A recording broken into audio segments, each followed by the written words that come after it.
Pria itu menggunakan bor bercabang untuk mengebor sebuah lubang besar di dinding batu dan kemudian mengeluarkan batu seberat 2 ton itu. Melihat jaring pelindung yang memicu alarm, pria itu mengeluarkan kateter logam khusus dan dengan hati-hati melewati jaring menuju brankas. Saat pria itu menekan pelatuk, asam nitrogen menetes ke kunci di sepanjang pipa. Setelah kunci meleleh sepenuhnya, pria itu berbalik dan membuka pipa penyimpanan air di belakangnya. Laju aliran air sangat cepat hingga dapat terisi penuh dalam waktu beberapa menit. Alasan mengapa pria itu sengaja melakukan semua ini adalah untuk membiarkan air memicu alarm kawat berduri. Karena hanya dengan cara ini para petugas keamanan keliru jika itu hanyalah kerusakan pipa saluran air. Pria itu menunggu saat petugas keamanan mematikan alarm dan kemudian petugas segera menghubungi manajer bank karena selain bos hanya manajer yang memiliki kunci berangkas. Setelah menerima pemberitahuan darurat, manajer bergegas ke brankas. Namun yang tidak pernah diduga oleh sang manajer adalah ketika ia melewati jalan, tiba-tiba sebuah pohon besar tumbang di tengah jalan. Tanpa ia duga semua ini disebabkan oleh pacar pria itu.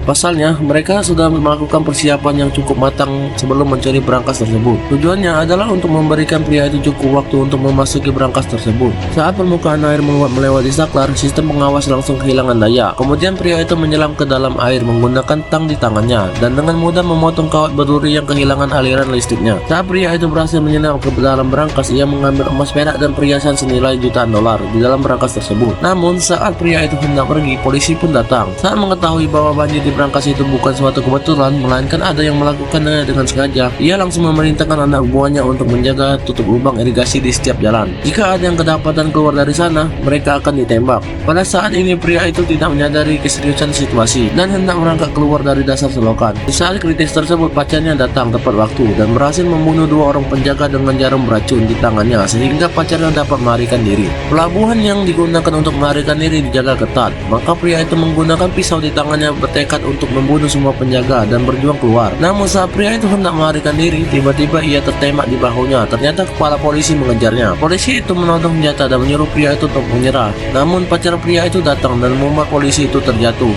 Situasinya tiba-tiba berubah, tapi pria itu tidak menembaknya dan hanya meninggalkannya. Lalu pria itu melemparkan pistol ke dalam air dan melompat ke atas speedboat yang telah dipersiapkan sebelumnya. Pada akhirnya, pria itu membawa pergi emas perak dan perhiasan senilai jutaan dolar.